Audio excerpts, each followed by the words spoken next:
You're listening to an Airwave Media Podcast. Welcome to the Useless Information Podcast, my collection of fascinating true stories from the flip side of history.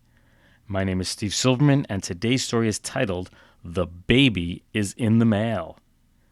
But before we do that, let's start with today's question of the day. And today's question of the day deals with musical acts and the legendary television show Saturday Night Live. Now, the show has featured some of the best musicians, and many of them were at the peak of their careers when they appeared on the show. But if you're incredibly lucky, you can get on the show before ever scoring a recording contract. So my question for you today is, can you name the first unsigned act to ever perform on Saturday Night Live? And I should mention that every one of the acts also had a father who was incredibly famous. Now, here are your choices in alphabetical order. Was the first unsigned act 1. Natalie Cole, the daughter of Nat King Cole, or 2. Miley Cyrus, the daughter of Billy Ray Cyrus, or 3. Enrique Iglesias, the son of Julio Iglesias, or 4. Nelson, and that's Ricky Nelson's twin sons Matthew and Gunnar Nelson, or 5. The Wallflowers, and that's the band led by Bob Dylan's son Jacob. Again, which was the first unsigned musical act to perform on Saturday Night Live? Was it 1. Natalie Cole, 2. Miley Cyrus, 3. Enrique Iglesias, 4. The Nelsons, or 5. The Wallflowers? And as always, I'll let you mull over these choices for a bit, and I'll let you know the answer at the end of this podcast. And now for today's story that's titled, The Baby is in the Mail. And this story begins on January 1st of 1913. That is the date that the United States Postal Service started domestic parcel post service. Prior to this date, if you wanted to mail anything, say, larger than a letter to someone living in the United States, you would have to use one of the many private express companies that existed, but that was extremely expensive. While the new parcel post service certainly was cheaper, it did have some limits. First of all, one could not send a package that weighed over 11 pounds. That's about 5 kilograms, and a combined length and girth of 72 inches or 1.8 meters. Second, whiskey, guns, dynamite, turpentine, matches, kerosene, benzene, and rubbing alcohol were all forbidden, and that's for obvious reasons. Of course, in putting together the rules for this new means of shipping, the Postal Service was unable to anticipate, every type of item that people would like to mail. And history is full of mailed items that people should have never, ever sent in the first place. So here's a short list of some of the oddest things that have ever been mailed. Pieces of the Titanic's hull, an 11,000-pound Sikorsky Black Hawk helicopter, animal blood, dead sharks, live frogs, worms, snakes, penguins, an alligator, a live rhinoceros, and believe it or not, human babies. Yes, you heard that right. Human babies were sent by Parcel Post. Now, before I discuss the how and when of human babies being shipped via the Postal Service, I should point out that it was never ever allowed from day one to begin with. The only live animals permitted to be shipped via Parcel Post at this time were bees, and that's queen bees to be exact. Yet, the question of shipping babies via Parcel Post popped up almost immediately. Just 17 days after its inauguration, Postmaster General Frank H. Hitchcock responded to inquiries regarding the shipment of human babies through the mail. While no new regulation was passed at this time, he felt that since babies did not fall into the category of live bees or bugs, they could not be shipped. It was just obvious. Now, when I mentioned this story to somebody the other day, she asked me why in the world would anyone consider mailing a baby in the first place? Well, there were 2 good reasons. First, it was a lot cheaper than buying a railroad ticket. Actually, you probably had to buy 3 tickets. That was 1 for the child and 2 for the person that would accompany the child to his destination, and then for that person to return home. Now, the second reason may come as a bit of a surprise based on today's reputation of the United States Postal Service. Believe it or not, they were a lot gentler with their packages than the carrier services were back in the day. The earliest record I could find of a baby being mailed in the United States occurred on January 25th of 1913. That was just 9 days after the Postmaster General said that it was not allowed. It seems a mail carrier named Vernon O'Lytle picked the baby up from the residence of his parents. That was Mr. and Mrs. Jesse Beagle of Glen Estee, Ohio, and they delivered the so-called package to the grandmother. That was Mrs. Lewis Beagle, who lived about 1 mile away. The boy weighed in at 10 3/4 pounds, which was just under the 11-pound weight limit. Postage cost the Beagles 15 cents, and the boy was insured for $50. Just 2 days later, another baby was shipped. This time it was the daughter of Mr. and Mrs. J.W. Savis of Pine Hollow, Pennsylvania. She was delivered by a rural mail carrier named James Byerly to relatives in Clay Hollow. Next, the New York Times reported on February 23rd of that same exact year that a woman walked into a New York City post office and she wanted to mail her 5-day-old baby to a relative named Becky Rickowitz in Southern California. The clerk placed the baby on a scale and it weighed in at 10 1/4 pounds, again just under the weight limit. But upon more careful inspection, notice that the mailing label lacked a city. The woman said it was being mailed to Grass Trees, but by that point the regulations had been checked, and the woman was told that they could not mail her baby. She left the post office dejected. She was quoted as saying, "Don't die, baby, don't die." On August 20th, Mrs. D. Beauchamp of Lodi, California, tried to mail a baby to the home of Mrs. G. Sandheim, a neighbor who was about 2 miles away. Mrs. Beauchamp's postman, David Beardsley, had been notified of the delivery 6 days earlier, and he didn't know if the baby could be shipped or not. So to play it safe, he checked with the local postmaster, who informed Beardsley that it was against the rules to mail livestock. And since a baby was technically classified as livestock, he had to tell Mrs. Beauchamp that she could not mail her baby. Then, 1 year after Parcel Post service was started in the United States, the weight limits on the packages was raised up to 50 pounds within postal zones 1 and 2 and to 20 pounds for all the other zones. Now you know what this means. You guessed it. People would try to send bigger children. There was a story in the February 4th issue of the New York Times that told of a 2-year-old boy that was successfully mailed via Parcel Post from his grandmother in Stratford, Oklahoma, to an aunt named Mrs. E.H. Stanley in Wellington, Kansas.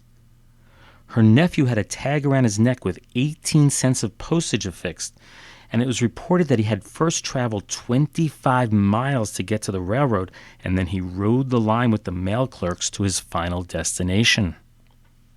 Now, while that baby may have gotten through, the next one was not so lucky. That's because the postmaster of Stratford, Oklahoma, a guy named G.W. Merrill, finally forced the post office to issue an official ruling on this matter.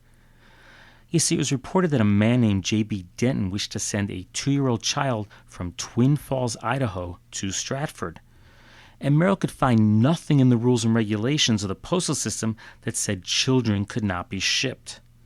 So his question reached the desk of the second assistant postmaster general, and then it grabbed the attention of the head honchos there. And they finally issued an official ruling that no living animal, including human beings, could be sent through the mail via Parcel Post. They allowed for just one exception, and you guessed it, queen bees. As some would say, rules are meant to be broken, and there's no exception here. And in this case, it was an unnamed 14-pound baby that made its way from Grandma's house in Clear Spring to Mom's house in Indian Springs, Maryland. Then there was Charlotte May Pierstoff. Weighing in at 48.5 pounds or 22 kilograms, she is the subject of the popular children's book Mailing May by Michael O'Tunnell. And she's perhaps the most famous child ever to have been mailed. Now, many sources claim that she's the only child to have ever been mailed, but that is clearly not the case based on my research. May was 3 months shy of her 6th birthday on February 19th of 1914 when her parents dropped her off at the post office in Grangeville, Idaho. The conductor of the train was shocked when he entered the mail car to find May with 53 cents worth of postage attached to her coat. She traveled the remainder of the trip in that car, and she was finally delivered to her grandmother, and I hope I pronounce this right, Mrs. Vinegarholes in Lewiston, Idaho. Now, if you'd like to make a trip there yourself, her grandparents lived at 1156 1156 12th Avenue, which was a total distance of about 73 miles or 117 kilometers from her home. Then, 1 year later, in March of 1915, 6-year-old Edna Neff was mailed from her mother's home in Pensacola, Florida, to her father's in Christiansburg, Virginia. For just 15 cents worth of postage, Edna completed the journey and gained the honor of the longest distance that a child was ever mailed via Parcel Post. Now, these baby deliveries were reported periodically over the next few years, but the Postal Service kept reminding the public that it was illegal to do so. The last story I could find from this time period was dated June 10th of 1918, and that's when Mrs. W.C. Henderson of Mountain Creek, Alabama, had a baby delivered by mail to her residence. The last case I will mention is from August 18th of 1934. By this time, the mailing of babies had come to a complete halt, but the Postal Service made an exception in this case.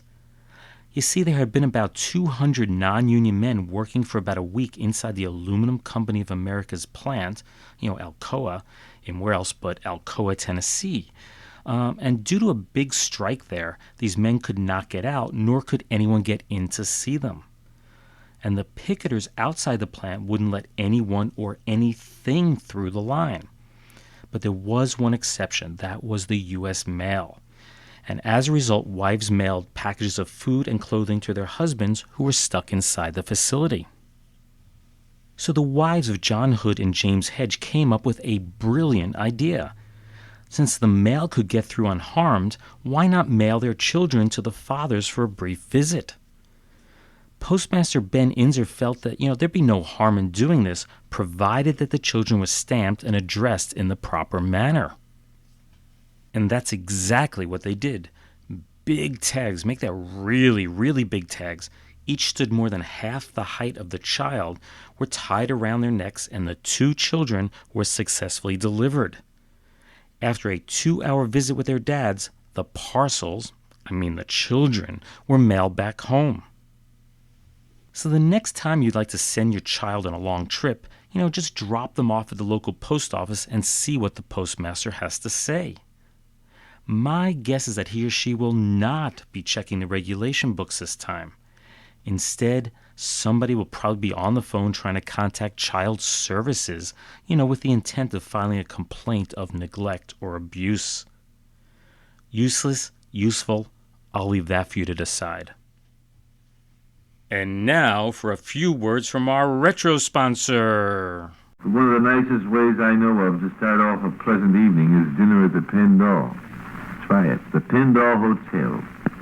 It's a lovely place. The food is delicious, the service is unexcelled, and the price is most reasonable. The Pendle is 2 miles south of Alexandria on U.S. Route number 1, the Richmond Highway. Just about half a mile this side of Beacon Airport. Go out there and try those dinners, luncheons, and breakfasts. You love them. The Pendle, Penn-DAW. Is a lovely place. That commercial for the Pendle Motor Hotel was broadcast on WJSV in Arlington, Virginia on September 21st of 1939.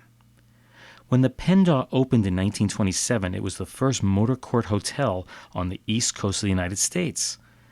Alexandria building contractor Samuel Cooper Dawson, he joined up with Detroit hotel operator Edward Pinnell to build the original 2-building 8-room motel.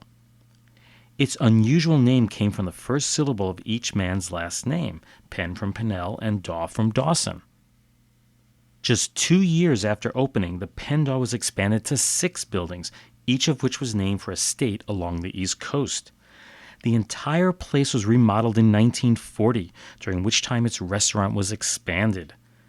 The cost to stay at the motel at this time ranged between $1.25 and $2 per day. That would range from about $20 to $32 in today's money. Now, for that price, each room included a private bath and a garage to park your car in. The motel was last remodeled in the mid-1950s. The completion of Interstate 95, which is about a mile and a half away, ultimately caused the PennDAW to close its doors in 1973. The land, which is located at 6300 Richmond Highway in Alexandria, was sold off and is now the location of 3 businesses. That's a Wells Fargo bank branch, Jerry's Subs and Pizzas, and an Applebee's restaurant. And now for a few totally useless, yet totally true tidbits from history. It's time for what I like to call News of the Weird Past. Now, I'm betting that Friday, June 19th of 1959 is a day that Mr. and Mrs. Jens Peter Lund will never forget.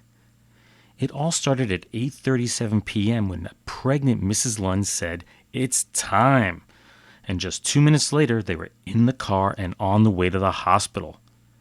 But they didn't get there in time. Just 13 minutes later, at 8:50 p.m., their 7-pound, 9-ounce baby boy was born in the car. 9 minutes later, the Lunds finally arrived at their destination. But in his excitement, Mr. Lund mistook a plate glass window for the entrance to the hospital. Next thing you know, he was being treated for cuts to his arm and nose. Our next story goes into the "you have got to be kidding" lawsuits category. It seems that brothers Frank and Joseph Gato were severely wounded in a gun battle which erupted when they broke into patrolman Gregory Scorsafave's home in Pittsburgh, Pennsylvania.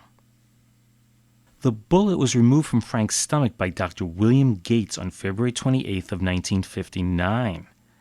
That bullet was then used as evidence against Frank in court, so he was convicted and sentenced to a 13 to 37-year term in the slammer. The lawsuit filed by Frank's wife claimed that the removal of the bullet by the surgeon was, quote, illegal search and seizure, and sought $250,000 in damages. That's nearly $2 million adjusted for inflation. Since they're claiming that the removal of the bullet was illegal, I guess that implies that the hospital should just simply left Frank bleeding to death on the ground near the hospital where he was found. And our last story for today occurred on January 4th of 1961 in Philadelphia, Pennsylvania. Here we find one 69-year-old man named Frank Hill stopping his car to let his mother-in-law, that's 85-year-old Nettie Saxon, out of the vehicle. Upon opening his door, her hat was grabbed by the wind and it flew away. So Frank ran down the street after the hat, leaving the car engine running. Mrs. Saxon slid across the seat to help get the hat, but in doing so she accidentally pressed the gas pedal, so the car jumped the curb and raked along a number of storefronts. And in doing so, a 66-year-old pedestrian named Frank Curtis was thrown through a large store window. The car came to a rest after traveling about 150 feet. That's about 50 meters. Mrs. Saxon, who had never learned to drive, was shaken by the whole incident. As for the crash victim, Frank Curtis, he was taken to the hospital, treated for cuts to his hands and scalp, and then he was released. And now for the answer to today's question of the day. And I had asked who was the first unsigned musical act to perform on Saturday Night Live. And your choices were 1, Natalie Cole, who's the daughter of Nat King Cole; 2, Miley Cyrus, the daughter of Billy Ray Cyrus; 3, Enrique Iglesias, who's the son of Julio Iglesias; 4, Nelson, that's Ricky Nelson's twin sons Matthew and Gunnar; or 5, the Wallflowers, which is the band led by Bob Dylan's son, Jacob Dylan. Well, the answer was choice number 4, the band Nelson. They played on Saturday Night Live on February 8th of 1986, which was just 40 days after the famous father Ricky had been killed in a New Year's Eve plane crash. Now, one could argue that it was the combination of the sudden death, coupled with the fact that their dad had hosted the show back in 1979, that got them on. but I'll leave that for history to decide. Music was definitely handed down from generation to generation in this family. Granddad Ozzie Nelson of Ozzie and Harriet fame hit number one way back in 1935 with the song And Then Some. Ozzie's son Ricky repeated the feat in 1958 with a song that he truly despised, Poor Little Fool. Well, whether he liked it or not, that song sold over 2 million copies and became the first number one hit ever on Billboard's then newly launched Hot 100 chart. Ricky Nelson was quite the sensation in his day. He sold over 200 million singles and 60 million albums. Lastly, the Nelson brothers did finally land a recording contract, and they hit it big in 1990 with their album After the Rain. It sold over 3 million copies, and I have to admit that I did purchase one myself. The song Can't Live Without Your Love and Affection, the first single off that album, also topped the singles charts. That makes the Nelsons the only family to have a number one single over 3 generations. Well, I hope you enjoyed today's story on the Parcel Post babies and all of the other segments that went along with that.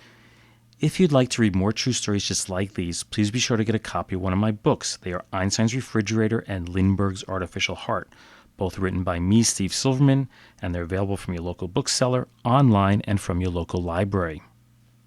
As always, I'll place supporting documents for this podcast up on my Facebook page. That's www.facebook.com/Useless Information Podcast.